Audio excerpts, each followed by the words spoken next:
You know, I've been having trouble with my propane for some time now, and I figure I should do something about it. The problem is usually it doesn't want to fill correctly. Now I've got this really old fill valve on it, and there's a little button at the bottom that requires me to push up on it so that it will fill. And that button doesn't always want to go up. Now, trying to find someone who will work on an RV propane system, well, that's close to impossible.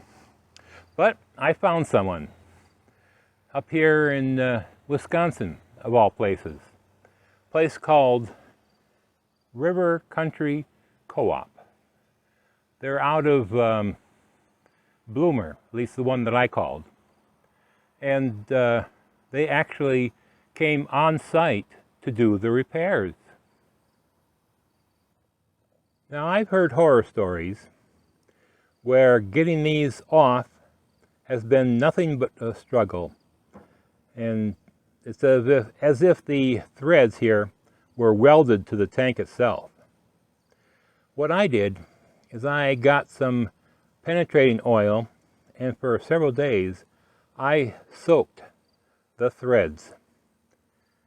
And I'm not sure whether it's because of this penetrating oil or if it's because the service personnel was very experienced on propane problems, but it came out surprisingly easy. I was happy about that. I was afraid it would crack or break or something.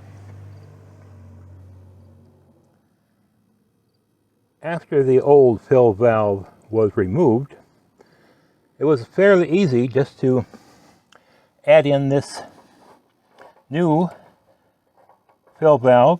Much simpler. Just hook it up and it fills. And this is the bleeder valve that had to be added. When that's opened up, that lets the air pressure out. And when it's full, the propane will come blowing out of that valve in a white smoke. And that's how you know it's full. No dealing with any buttons anywhere underneath at all. Very simple. And I'm sure my next propane fill is going to be a relief.